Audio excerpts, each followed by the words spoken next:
ready.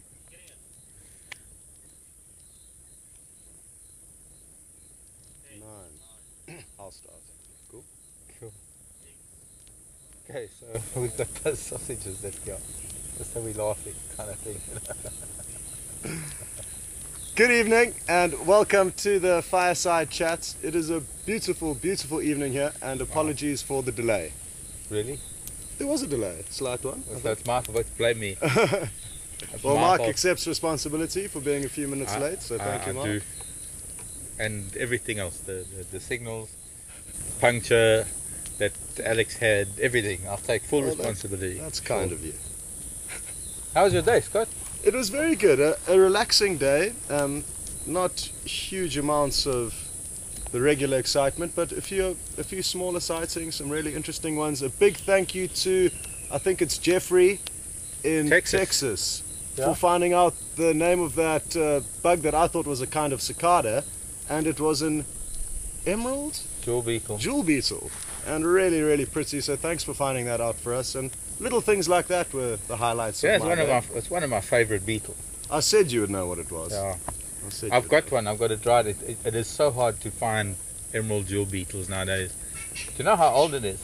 I have no idea. You know, the jewel beetles are probably some of the oldest beetles. They live in dead wood for sometimes up to 40, 45 years. Really? Yeah, as larvae. So they could have possibly living in the dead marula on which we saw them mating? Yes. Okay. In fact, it's one of their host species, the jewel beetles and the longhorn beetles and the click beetles. Okay. Some of the beetles that live for some of the longest times ever, because their larvae just take so much time to grow. And perhaps some of the most amazing beetles are the jewel beetles, and they're called jewel beetles. You can see why. I mean, those metallic colors, you can't reproduce that. Yeah, it was really incredible, and we got lucky. There was some beautiful afternoon sunlights on them, so. Yeah. And they were mating. They were mating. Couldn't believe it. And you saw that. We saw that. So I even took a few photos with my camera. That's even more amazing that you actually found that. It is. We watched them for a while until it got a little bit awkward, and we thought we should leave them alone. Okay, yeah, I can understand that. But you're getting to be quite the spotter for the small things with those baby chameleons. You have to be, because there's not always the big stars of the show around, as you well know. No, I do. That's also true. I'm getting jealous because you're finding more of the little things than me.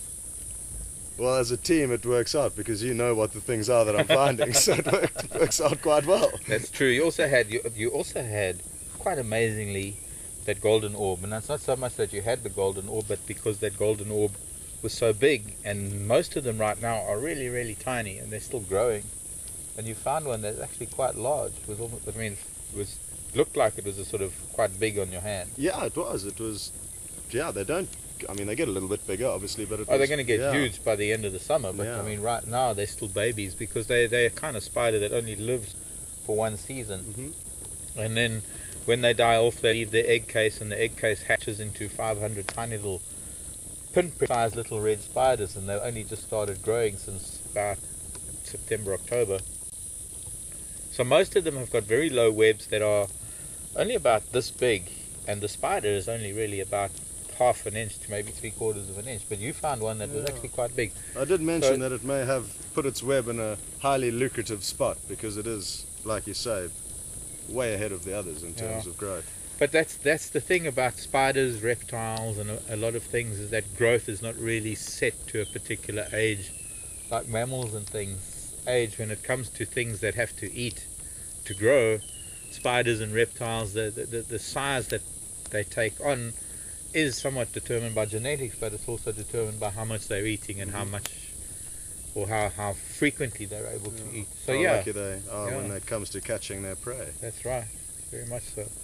But it's just good. It's promising for going into the later period of summer for the next couple of weeks, getting into sort of the really nitty-gritty of summer, and maybe being able to find things, because in the beginning of summer we haven't really had, in terms of insects that have to grow throughout summer to actually start seeing them at the end of summer. Insects and spiders, especially like some of the bark spiders, we're only starting to see them coming out now. Exactly. Because they're only starting to become adult now, and they just get so hidden as youngsters that, well, you don't even know they're around. Now. Yeah. No, wait, we're still going to be driving out by the end of January. We'll still be driving around with a stick because of all the spider webs that you have to stop the cameraman from shrieking about. Well, you're just a bunch of arachnophobes. Well, Brian, after he did let out a small shriek when it landed on the vehicle, a small one, loud, short but loud, he did end up holding it, so he did overcome a big fear of his. I'm proud of you, Brian. I really am, because he took a big step in the right direction. Sure. We just now got to get Veer to do the same thing. Exactly. Okay, well, let's get some questions going, folks. And just to let you know, to ask questions, you would hashtag Safari Live on Twitter or questions@wildearth.tv on email. And Alex is in the final control. We'll get those questions through to us. While I'm waiting for Alex's question, I was going to ask, are you going to do something with those? It's time for the little beef sausages. Yeah, we don't have boerewors tonight. Boerewors is slightly different. These are beef sausages. I mean, I guess there's a subtle difference to what goes inside them. But with boerewors, it's one continuous long stream of sausage, whereas sausages are sort of twisted off and nipped to make sausage type things. But last week we had boerewors. Tonight we're having beef sausage. But you can't let a fire go by without cooking something on it, and I guess this is our hors d'oeuvre before we get back to Manuleti tonight to have a really good dinner. Oops. Waka waka. We've had a really good week. We've had a really amazing week this week. We've had a great activity with male lion. I don't know, I can't remember which of the males did you catch up with? Well, it was apparently the Salati males in the end. There was a bit of confusion whether it was the Matimbas or the Salatis, but I ended up seeing 2 of the Salatis, which was great. They were, yeah. And then also 2 of the Matimbas. So 2 of the main dominant coalitions or fully grown lions, which was great to see in a very short space of time. And interestingly, when the Salati males who come from further north than here, when they heard one of the Matimba males vocalizing, they got up and headed in the opposite direction, so obviously not interested in any confrontation. Yeah. That is interesting, because those Matimbas are bigger than they are. Yeah. But they certainly weren't shy about chasing those Birmingham boys away, because of course the Birmingham boys are much younger males. Yeah. That was very interesting. I caught the tail end of that the other day when those 2 Salati males came in and they chased those 3 Birmingham boys all the way back to Arathusa, and for the last few days there have been 4 of those Birmingham boys together. You got to see them? Yeah. I didn't, unfortunately. They were off of Arathusa Safari today now, and they're in Shirley's property, so we couldn't get to see them today, so they've moved unfortunately. further west. But just interesting how that coalition is changing from 3 to 4 to 5. The boys are leaving and maybe trying to find a little spot of their own and leaving the coalition. Yeah, I wonder. It would be very interesting. Well, it will be interesting to monitor over the next few months what happens. But it would, and I guess I'm sure the guides will be able to. Yeah. Fill us in on that. For sure. Yeah. For sure. But we had some wonderful times with those Salatis, not only driving home. The other night, just after they left this area, they headed north back into Manuleti, and you were lucky enough to get past them fairly early. I took a half cab on the first night, but then last night we got stuck behind them. Oh, really? Yeah. Oh, I didn't know. Sorry, let me just interrupt you quickly, Mark. Let's just get one question going, because there are lots of people out there hoping to get their question answered. So sorry to cut you short. Alex, you could just go again with the name, but I know whoever it was from Texas, and the question that has been asked is, are there any completely wild places left in South Africa that are not natural parks or that are not privately owned pieces of land? And it is a good question. I would say the direct answer to that is no. There aren't any untouched wild places in South Africa that are unaffected by human beings, unless they are fenced in and either national parks or privately owned. Or game reserves. Yeah. If they're not privately owned, they're government owned, and if they're government owned, they're either declared as a national park or a game reserve, or not tribal, but or homeland. Yeah. So no, in South Africa there aren't wild areas. You'd have to go to other areas of Africa to still find areas that exist where wild animals are still coexisting with tribes, for example, in Kenya and Tanzania. Those are two examples that come to mind. Central Congo, sort of along the Congo River, sort of that whole Congo basin, perhaps, going up into West Africa too. But so yeah, a lot of the less developed African countries still do have areas which are unfenced, and wild animals still exist there, and interaction between humans often existing as they did hundreds of years ago, still in traditional clothing and living as they did many years ago. Yeah. You still do find those places, but in South Africa that is very rare, or it doesn't exist. I can't think of anywhere. I mean, we might be wrong. There might be, and I'd be open to anybody suggesting an area that they think that is a possible area that is neither declared government land or it still has its natural biodiversity. I don't think in South Africa, I don't think in any of the southern African countries.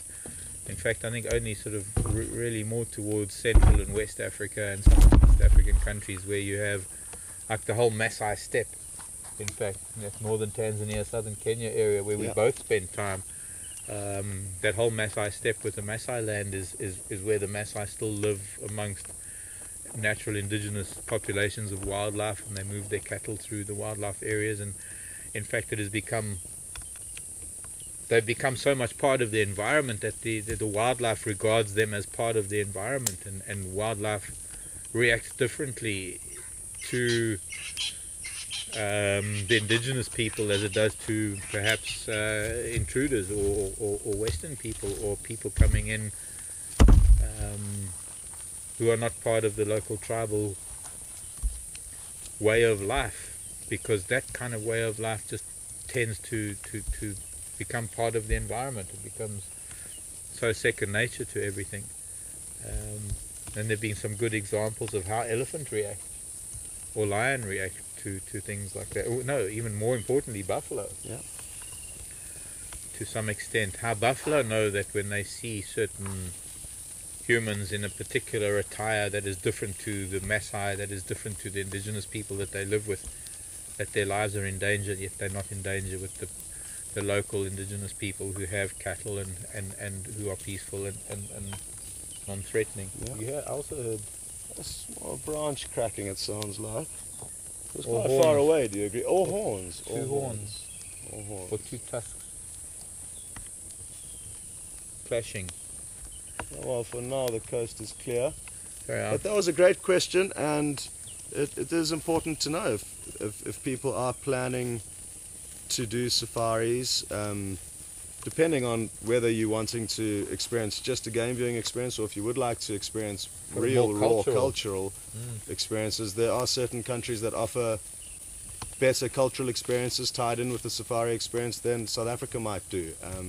And that's obviously not playing down South Africa, but it is important to realize that every different country and every different park that you go to will have certain things that make a difference and possibly better than another, depending on what you're looking for. So there are a lot of, the one thing that I found about East Africa is there are a number of lodges and there are a number of places that you can visit that do have cultural experiences, but not only that, that they are tied to the local villages where all the staff come from. And we've experienced it a little bit here at Djuma, probably more so than any other place that I know. Well, Londolozi maybe, but there are here at Djuma we've supported the local communities up in Dixie and Utah, and very much the local communities where the staff have come from that have worked here at Djuma, and for us at WildEarth, speaking of Rex and Tamani and Patrick Gumedi and the staff of Djuma. But up in East Africa, there are whole communities that are benefiting from this. Their village members working in the national parks that border the village communities, and the lodges encouraging people who come and visit those lodges to go into the local communities where these people are sponsoring schools, they're sponsoring books and stationery and desks and even the buildings themselves, because a lot of rural schools might just be sort of a few rocks under a tree, believe it or not.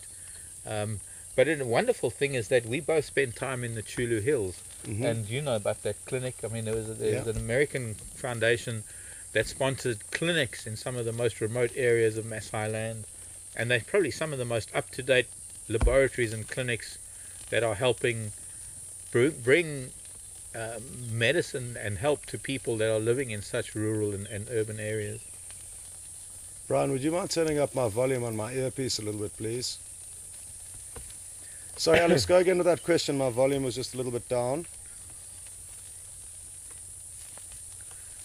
So you can't really, I suppose, get to come on safari without having that. I think you would only have half an experience if you were having a safari experience and not at least engaging in a cross-cultural experience with local people, and is one of the things that is actually helping a lot in local communities, fund schools and fund clinics, and fund a greater awareness for the wildlife, because I think to a large extent, a lot of the communities that live on the fringes of wildlife areas, they haven't really benefited much. They've always sort of seen them as elite Western areas where people come and pay a lot of money to view game, but they don't benefit from it. And now for the first time, the people that are actually running the camps and working in these areas, their villages are benefiting directly, whether it's donations of seed and farming material and water pumps and schools. It doesn't really matter what it is, but it's only through tourism that we're able to benefit the local communities, and for these communities to see the benefit of tourism, as opposed to the wild bushmeat trade and poaching, and unfortunately the decimation of wildlife, which does happen in some areas where the civil war and perhaps extremism takes hold. Yeah, I agree. But now we are going to be changing the subject swiftly. Not that it wasn't a good one, but there's an extremely important question that a lot of people have been asking. I was hoping, and it's a question that I think Mark will be able to answer better than I will, because he was across on Arathusa this afternoon, so on their radio network. And people are asking Mark whether there are any updates on Shadow's cub, if she's been seen. I wish I could answer the hyena. That. Yes, okay. Since the hyena in the tree. The only thing that I can say is that when I found Shadow, I was desperately trying to get through to the guys in Arathusa to say, look, I found her, because I could hear they were talking about her tracks, and that they were talking. I don't know if it was the same tracks or the same set of tracks, or if it was in any relation to the tracks that led up to where she was. I think there were a couple of guys that might have been a little bit upset because they'd spent the morning tracking her, and then just Wiem and I stumbled upon her. Actually, Wiem did. I didn't. I was driving and Wiem found her. It was. Oh, well done, Wiem. It was so classic. You must have experienced it, where you're driving along and suddenly there's a leopard and you're looking for the leopard over there. Meanwhile, it's like right next to your vehicle. And the sort of tunnel vision that you have, because all you want to see is maybe an ear or a spot or something from about 10 to infinity meters away. You're not expecting anything from so 0 to 10 meters away.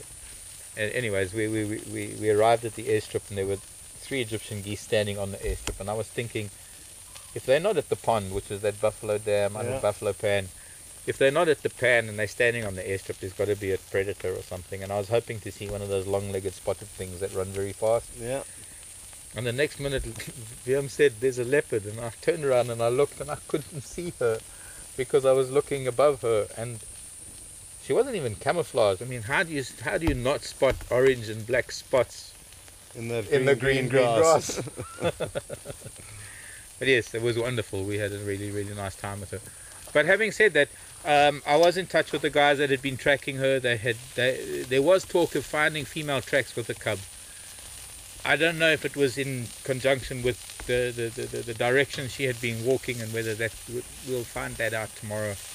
But she didn't have the cub this morning, and she was clearly hunting, and that is probably the reason why she didn't have the cub, because she was going through some really thick bush. She was trying very hard to make sure that she wasn't really seen and no alarms were given. And shortly after we left her, she was actually stalking some nyala. Okay. So that makes sense why the cub wasn't with her, and I hope the cub is still fine. I did hear a few days back when I was there, I think 2 days after the incident where she was in the tree, and they did have tracks of both an adult and a cub, so in all likelihood Shadow and her cubs. So, and what's also important to mention, and I did mention, but I'll mention it again, is that it wouldn't have been the first time that leopard cub has spent a long time up a tree with hyena below. 90% of the time hyena will locate a leopard's kill, and therefore the same scenario will unfold. I think so. In fact, I heard one of the guides when we were sitting at the sighting, just by the way, can you hear that Scops? That is Scops owl. I think it might be my owl. That's who, by the way, calling. You can hear my voice, that's why it's coming sitting close. I raised an owl here. Oh really? Little Scops. That must have been so it awesome. Was. And I had it on Fireside Chat. You joking? Yeah. But it got big and flew away. That's awesome. That's who there. I recognize its voice after 5 years. But when I was at the sighting with the cub up the tree, I actually heard one of the guys saying that the longest that they'd seen the cub stuck up a tree was about 4 days. So I think as long as it had a kill, it would have just toileted from up there, would have been fine. And somehow she managed to, I hope that it all went well, but they must have lost concentration, and somehow she got the cub out of the tree and they got away. You got your ear to your head, your hand to your ear. Okay, well, I think we're done with that question, and I've just got a question through from Katie in Michigan. Good evening, Katie, and welcome to the Fireside Chat. Katie is asking what I did before I started with WildEarth, and I took a holiday, about a 3-4 month holiday, and moved back. In that period I moved back from East Africa to South Africa, so I'd spent 2 years in Kenya and Tanzania, the majority of the time in Kenya and about 6 months in Tanzania. And yeah, I got back to South Africa in about August. Had 2 friends getting married over a short period of time, so I came back to their weddings and decided to stay on in South Africa for various reasons. And funnily enough, just a friend of mine was speaking to another friend, also an ex-guide, 2 ex-guides that are still in the industry but no longer working for lodges. One of them heard that there was this job going and put me in touch with Graham, and the rest is history. So I got really lucky. It was the first job opportunity that popped up, and I didn't really find it, it found me, and everything went well. So very fortunate to have ended up here, and I've loved every second of it. What I'm going to be doing next, I'm not too sure, but have thoroughly loved this, and also thoroughly enjoyed the 2 years in Kenya.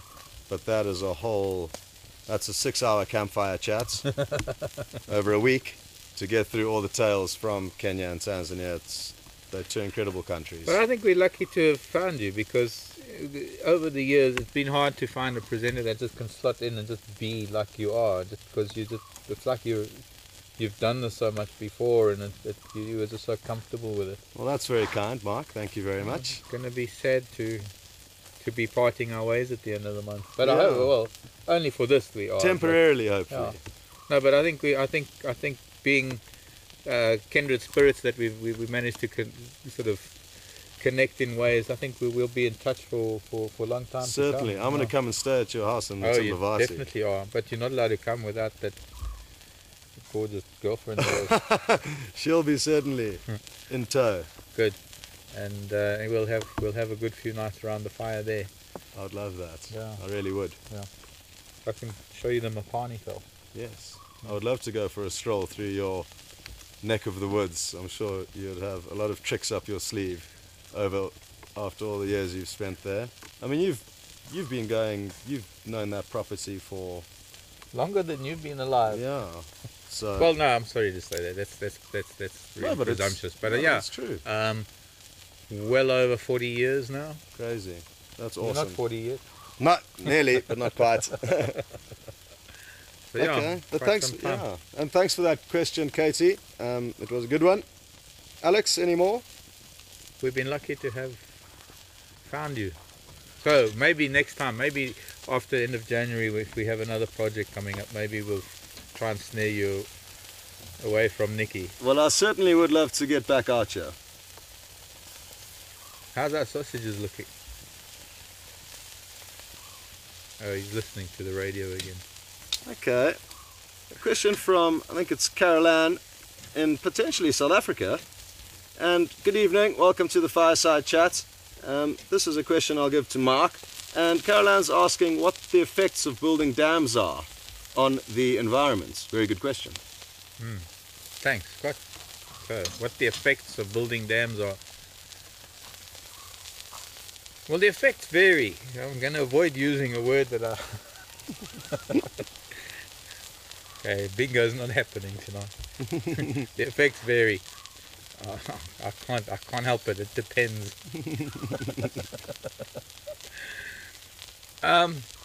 In some places where there are fences, where some of the game ranches and some of the game farms are fenced in, and they have limited movement for the animals, it's vital to provide water for them. And you can do that through various different means. You can either dam up a drainage line and collect enough water through that drainage line from a single wet season that will last through the wet season, or you could put in a windmill, or you could put in a submersible pump after you've sunk a borehole, and you could physically pump water to troughs or water holes, that kind of thing. That becomes quite costly. There are solar pumps nowadays, but I guess the point is that under certain circumstances it's vital, because animals can't migrate or can't move seasonally, to permanent water areas in the dry season where temporary water or temporary pools have dried up after summer, where they can't move. It's vital that landowners or reserve owners or ranch owners provide water for them. On the other hand, in an environment like this, which is a very wide, very broad area, we're talking about millions of acres of natural bushveld, that at some time in the past some of these areas were fenced in, and they were affected by that very syndrome, or rather scenario, of being fenced in and being micromanaged. Where these dams have existed over years, what can happen is that instead of I'll leave it.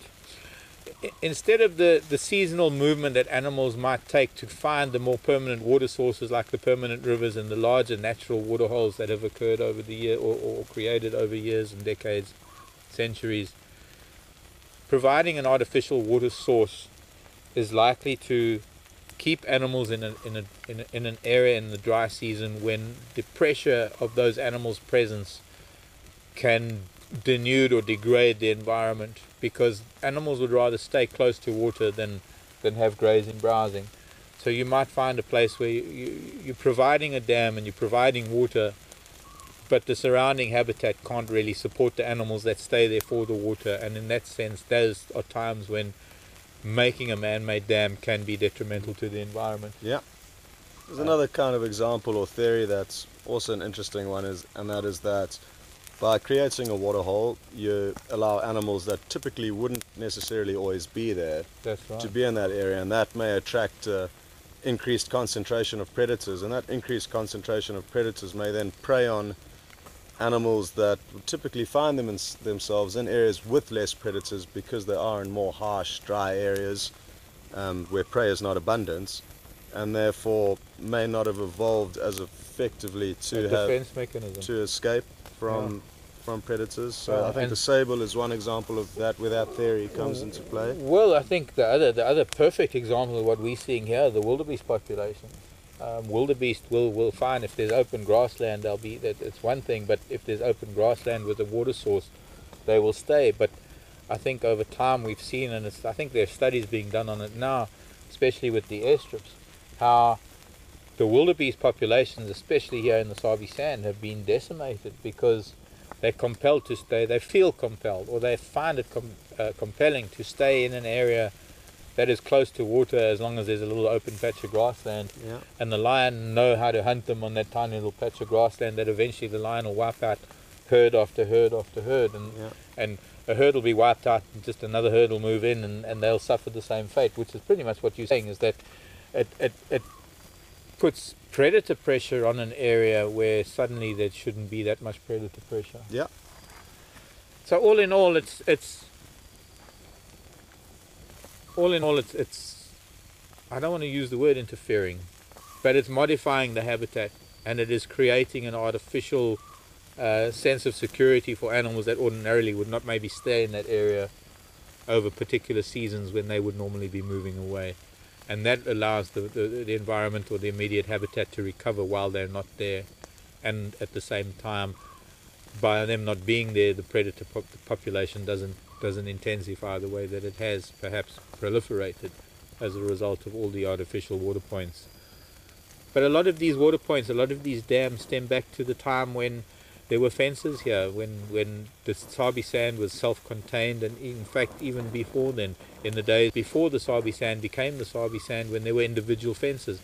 And I can even show you tomorrow on drive, we can see some of the marula trees around this very open area that once held fences, where instead of putting in fence posts, fences were wrapped around, or wire was wrapped around the mapani, or rather the marula trees, as fence posts.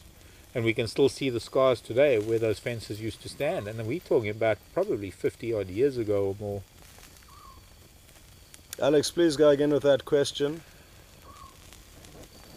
But over time, all of this is going to disappear, and especially since these private reserves are now part of the Kruger National Park, there is a lot of the management responsibility that falls on the Kruger National Park, and I suppose by the same token, the Kruger National Park has a lot of say in what the private reserves do, because the Kruger Park, or rather the National Parks Board, the National Parks of Southern Africa, want to manage the area in a greater ecological sense, rather than the small micromanaging that happens on individual private properties, and then a different type of management that would occur in the Kruger. Excuse the hand gestures.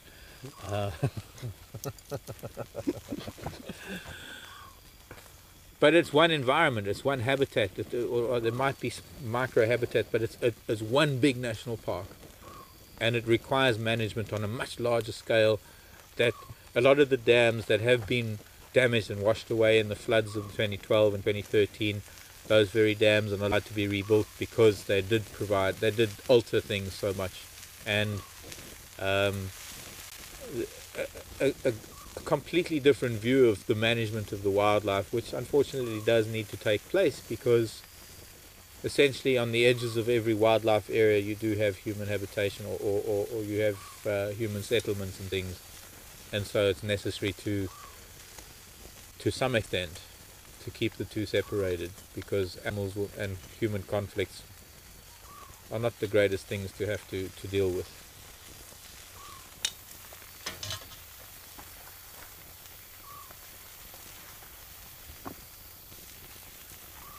A question from Chris in California, asking whether you enjoy getting the screen captures from all the viewers, and I know I certainly do. I know, I love it. I love it. I mean, I think one of the greatest screen captures for me just recently was when I had that magnificent big ellie bull feeding on that marula. Or he found a mushroom. I still can't identify it. I've looked through my mushroom book, and there's nothing in my mushroom book that mentions a mushroom that's got to be bigger than a human's head. So I guess I'm still looking for that, and I guess I'll find it. But he was a tall ellie, and he was standing so close to the marula tree that I was able to leave the vehicle and then go and stand where he had stood after he left. So that, and the screen caps, wonderful how people did different sort of things. Some people just put the two together, and that was great, because you could draw your own conclusions based on how high I was versus how tall he was. But there were some who actually drew a line at a certain level of the tree where the top of my hat was and where the bottom of his tusk was. Okay. But there was the odd photograph where somebody actually cut and pasted, sort of did a Photoshop of me standing almost, and I only reached sort of his bottom lip. I mean, that's how tall he was, sort of the bottom of his tusk, and he still had another whole me's length above to his shoulder. So he was probably a good 12 feet at the shoulder. Crazy. So I do love the screen caps. I just have to say that sometimes personally, I get a lot of screen caps of the same thing, and it would maybe crowd my page if I let all of them sit on my page. So some people might be upset that I might hide one or two of those posts. But sometimes nothing personal at all. I will gladly accept and have them on my page. But when there are a lot of them, I'm gonna choose whose is the best, I guess, or which one came in first to post that on, or to allow that on my feed. Otherwise. But we are extremely lucky, and one thing that I've thought about since I've been here regarding all the screenshots, and simply the fact that we're getting filmed the whole time. We're very lucky in that we will have lots of footage to look back on. Very much so.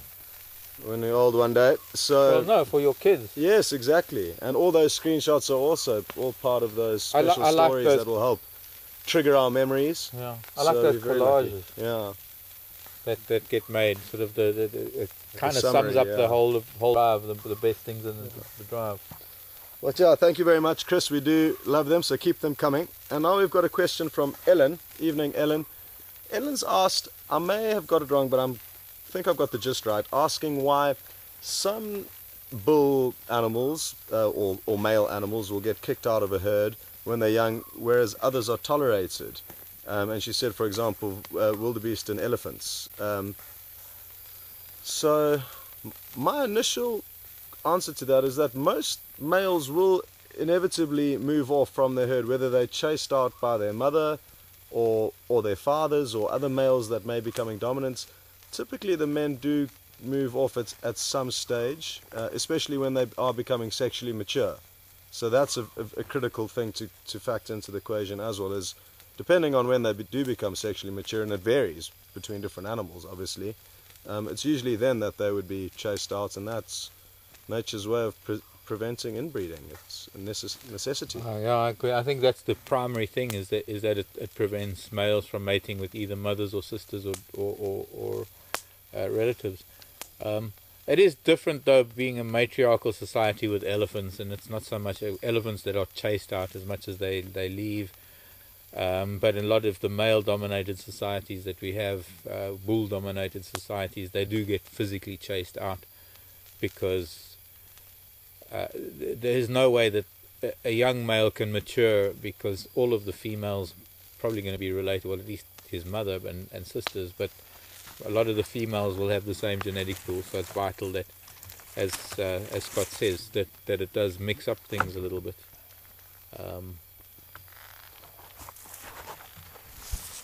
Mixing it up, I guess, it's just what makes animals be able to survive as a species. It's more vital to the survival of the species than it is to the individual, really.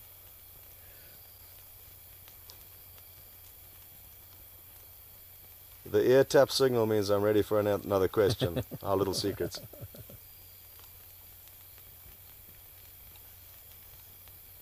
The question has just come through from Tom. Good evening, Tom, and welcome.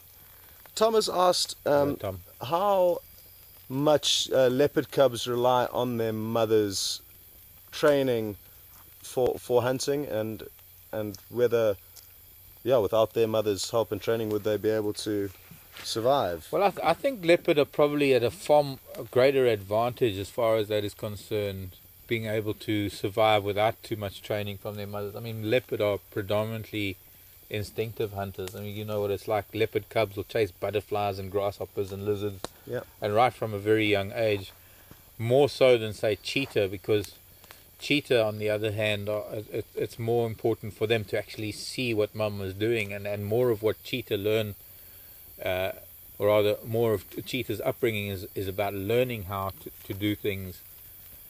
And a lot of that has got to do with the hunting method, and that in itself has got a lot to do with the habitat that they live in.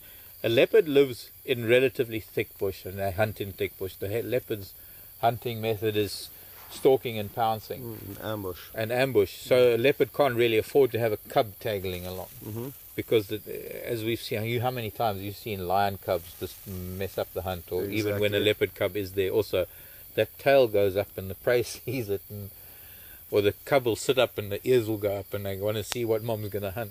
And that doesn't really lend itself well to learning a good lesson. So to a large extent, if you look at one end of the scale of the large cats, the leopard is very much an instinctive hunter, and from a very, very young age, because of the density of the bush they live in, a leopard's got to learn how to chase things from a very young age. Cheetah, on the other hand, they live in the open plains. It's possible for them to watch every time, and they do. Mom sits them down on the edge of the open area and they literally watch her hunt. And it's very, very evident when you see generations of cheetah how much the cubs actually take in from their mom and almost mimic the way mom taught them how to hunt. I mean, I've seen then sort of southern or southwestern part of the Sabi Sand, how cheetah taught her cubs how to hunt, how to chase warthog into the fence, Really? the western fence. And when they left mom, and I managed to watch this throughout their lives, or most of their life, when they were cubs going into sub-adulthood and then eventually leaving mom, how they then also started chasing warthog into the fence line. And you hear stories of cheetah who have taught their cubs to hunt baby giraffe or wildebeest or things like that in Namibia. Really? Or Gemsbok. So for cheetah, it's very much a learned thing, and it's vital that they do, because they're able to be a part of the hunt from a distance, so that they're not going to interfere in the hunt, because that is how cheetah hunt. They hunt with speed, they hunt in open areas, and it is possible for her to park her cubs off and watch the hunt and teach them that way. In fact, that's something that is a really wonderful discussion, is actually that very process, that teaching process that requires one step after the other for the mother to teach the cubs. It's a very harsh process, because they have to teach the cubs what is prey, then they have to teach the cubs how to open the prey, then they have to teach them how to catch the prey, because they can't teach them how to kill it without teaching them how to catch it. And there's that discrepancy in time where they know what it is they need to eat, they know how to feed on it. They might not know how to kill it first, but they know that when they catch it, they know how to feed. And so there's that really, really awkward moment when you're with cheetah cubs and they do catch their first kill, that they don't really know how to kill it yet, or they don't know that they need to. And that's a little process that's just an added thing that they need to learn. After they catch it, they need to learn to kill it. Leopard, on the other hand, they just go straight in for the kill. There's no process like that at all. There's no step-by-step process. Lion is kind of an in-between cheetah and leopard, in that lion are very much instinctive. The cubs as well, lion cubs will chase after things, and they will practice, because they're social, they will practice all the killing maneuvers on each other when they're growing up. But the one thing that they have to learn is they have to learn the cooperative hunting abilities that are required within that pride, and also finding their niche within the hunting strategy that the lion use. Because you've got to remember that they're using different strategies for different terrain, different habitat, different prey that they're hunting, and that is all governed by the oldest female, the alpha female, and her sisters or the accompanying females, and their strategies. The cubs have to learn how to, that's their learning curve, is learning how to fit in with the hunting strategy. But they also learn very quickly, through a little bit of instinct, what it is that they need to hunt and what it is that they need to kill and how to eat it. And I think it's those processes that might help explain why it is relatively safe for us to be in an open vehicle, because we're never part of that process. Yeah. We fit into a strange little gap. We do, until we're on foot. Exactly, on foot is another story. But then again, they don't really ever chase us, hunt us down and feed on us, so they're never really passing on that information that we are food and we are part of the prey. I think we've just been part of the danger, part of the other side of things. Yeah. Okay, we've got another question through from Donna in Ohio, and Donna in Ohio is asking us to let her know about the different species of vultures that we get in South Africa, and I guess anything else interesting we may know about vultures. Okay. Well, I've been talking, you talk. Well, in this immediate area, that we're in, there are the lappet-faced vulture, starting with the biggest, white-headed, the Cape Griffon, the white-backed, and the hooded.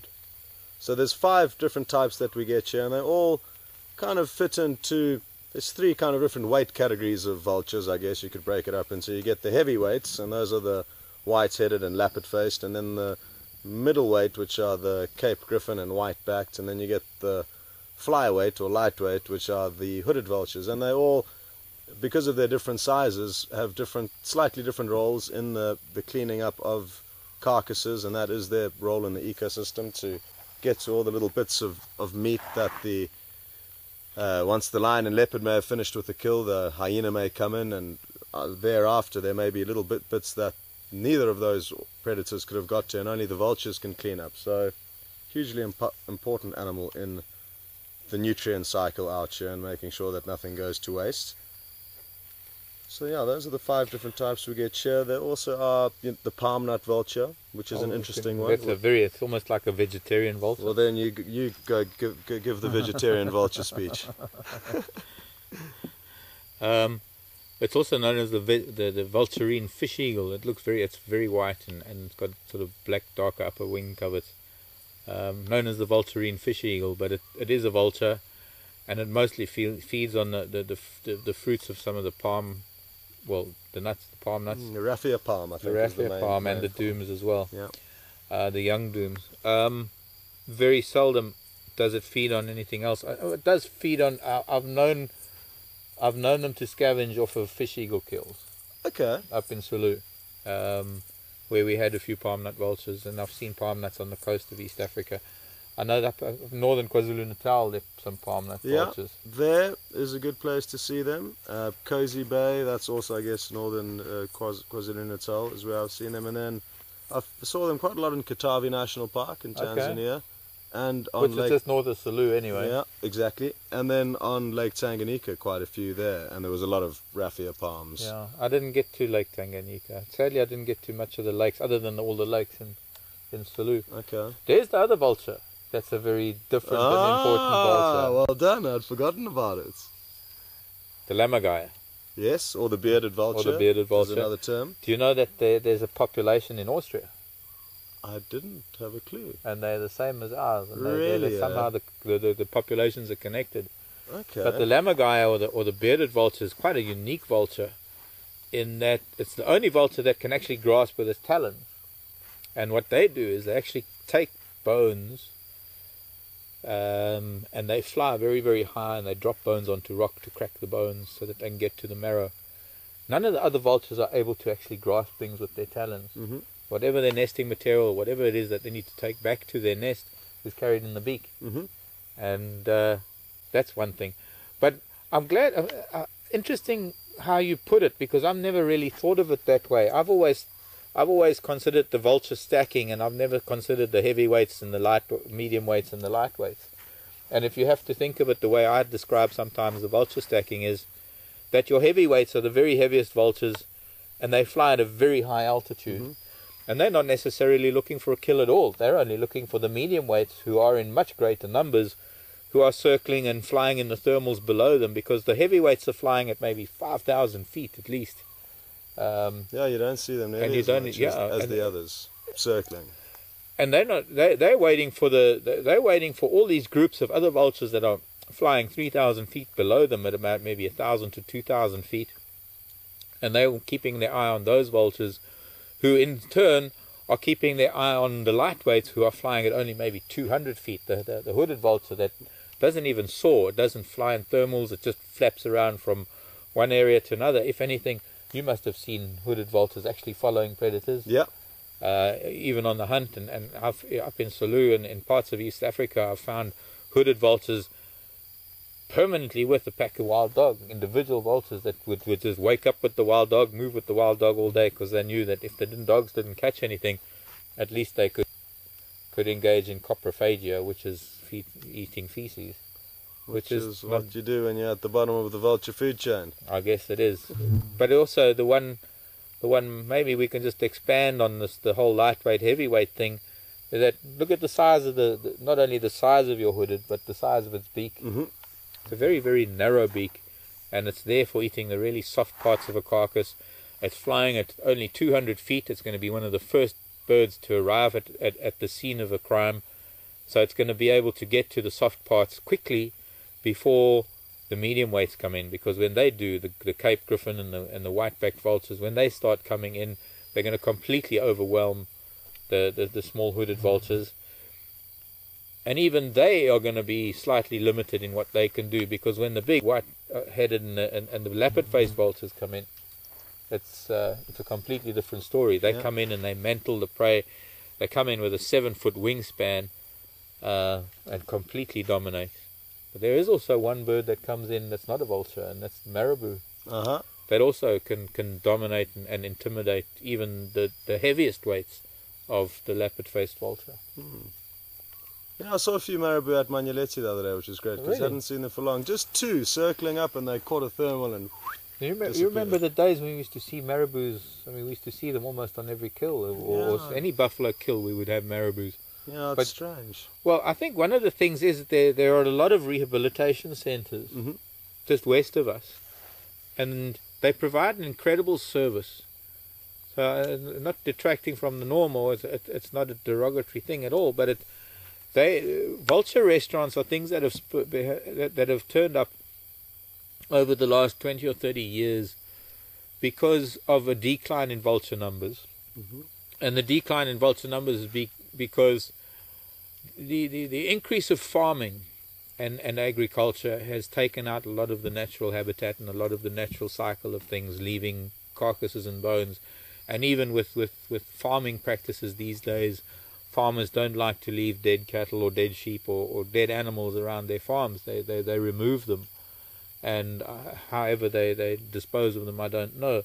But what that has done is it's forced vultures in the past, and especially and particularly the Cape vulture, which has made the Cape vulture quite vulnerable, is it has forced the vultures to turn to bits of porcelain or plastic or anything white that has looked like bone. And since the Cape vulture is a kind of vulture that nests on the edges of cliffs and on rocky ledges, the calcium deficiency in chicks only really manifests itself when these chicks are ready to fly, and they jump off of a cliff with wings that are not really fully developed because the calcium levels are low, and virtually their wings just fold up on them and they plunge to their deaths. It's been quite frightening. I mean, talking about many decades ago. And to combat that and to try and rebuild vulture populations, many farmers and many private landowners have turned to creating what we call vulture restaurants. And that is obtaining carcasses from farmers and physically breaking up bones for the vultures to increase their calcium intake to assist with the breeding programs. And they've been wonderful things. Unfortunately, when it comes to things like marabou stalks, they're such opportunists. They don't really go much further than a lot of these vulture restaurants, and they somehow pick up on the regularity of carcasses appearing, and that's one of the reasons, I'm pretty sure, why we don't see so many marabous and vultures for that matter out here, because we're sort of pretty close to the edge of the reserve where there are a bunch of these rehabilitation centres further out. That is a good point, Mark, indeed. Well folks, that is a wrap, I think, for this evening's Fireside Chat. Just one last little question that was from Dawn. Good evening, Dawn. Dawn was wondering what we were cooking, and they're just a beef sausage.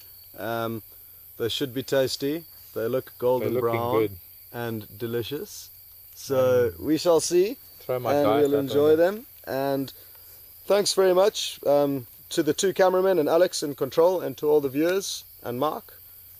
Well done. Another good day, another good week. Yeah. We're looking forward to a new one. Yeah, well, there we go. Thanks, Scott. Thanks for setting up. Thanks to the guys behind the scenes. Is that Brian and the Thumb and Wim and Alex in final control. And hopefully Romeo will be back tomorrow. Yes. Young Jason. Yes, exactly. Look forward to seeing him again. He had a day of family. Cool. Well, all the best from us. And we're going to see you tomorrow. Yeah, it's myself tomorrow. Only one vehicle out in the morning. Mark needs to catch up on some sleep. No, I don't. I need to go and fix the wheel because Alex got a puncture today. But yeah, it's just myself out in the morning, but both of us in the afternoon, and we will see you then. Yes. Love you lots. Bye-bye, everyone. Bye-bye, Scott. Bye-bye. Bye-bye.